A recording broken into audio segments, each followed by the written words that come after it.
technologically based media culture, violence is becoming increasingly accessible to today's youth. Video games displaying graphic images such as prostitution, violence, and mass murder are among today's top sellers. Box office hits are becoming more graphic to appeal to their desensitized viewers. Even news programs are choosing to show a story of rape or murder over a more tame social event. Why does such an emphasis on violence appeal to today's culture? Does censorship need to be put in place? Some say that stronger regulations should be put in place for those unable to differentiate between media violence and actual violence, while others feel that freedom of speech needs to be upheld and parents should be the ones who are in charge of what their children watches and how much they are exposed to media violence. According to a University of Michigan study in 2007, children spend an average of 3 hours watching television every day. More than 60% of TV programs contain some violence, and about 40% contain heavy violence. The same thing happens when playing certain video games. The recent findings support earlier research which showed that children watching violence are more likely to develop aggressive behavior as adults. Studies such as this one are not hard to find. Researchers are looking more and more into the effects of violence as more shows and movies are showing more violence. Studies such as this one just reinforce the idea that violence does affect children into adulthood.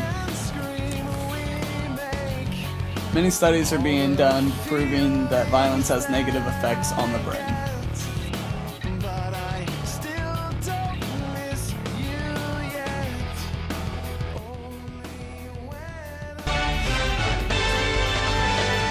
You're watching KSL5 Eyewitness News at 5. The University Medical School looked at what violent video games do to the brains of teenagers. Tracy Potts tells us what they found. Kids who played the war game had more activity in the part of the brain that controls emotional arousal and less activity in areas that manage inhibition, concentration, and self-control. This study joins a growing body of evidence that indicates violent video games may have a negative impact on kids.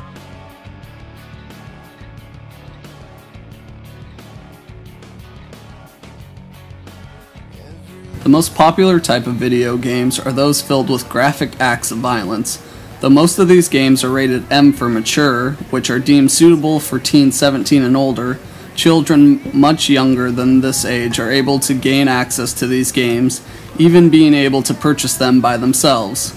Unfortunately, the Blockbuster company declined to speak with us regarding the issue. We were, however, able to speak with a former Blockbuster manager who was willing to give us some insight into this company and their practices when it comes to selling and renting games to underage children.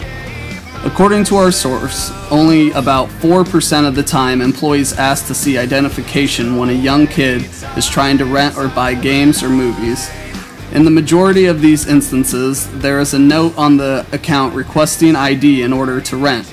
Our source states, "If your kid is alone, then the parents clearly don't care and they can check out whatever the hell they want. I don't care." This ideology reflects the general public's help of desensitization of children in their unwillingness to uphold rules set down in regards to preventing minors from being exposed to graphic material. An article in the Toronto Star talked about a young boy named Darren who was embarrassed by his teacher at school and told interviewers that after the incident he went home and played Grand Theft Auto. In the interview, he even recalled killing a woman that resembled his teacher. After this, he felt relief. This shows how young kids are being exposed to very graphic content, and it does affect them, as in the case of Darren, who went home and even if in a virtual world, killed his teacher. Research shows that when children view such violence on television or in film, that their aggression levels are raised. Studies also show that the U.S. media industries actively market violent entertainment to children. Even hiring children to preview film, television, even commercials engage their reactions. The FTC also studied 44 restricted films meant for adults and discovered that 80% were targeted to children under 17. Statistics as well as doctors tell us that when children view violence in the media, they are affected by it. It is even hard to imagine media today without any violence in it because we are all becoming so desensitized to it. The research today says that kids are definitely affected by these images of violent acts portrayed in films, television, and in video games. While some may not agree with this, the undeniable fact is that kids are more and more able to access graphic movies, video games, and TV shows.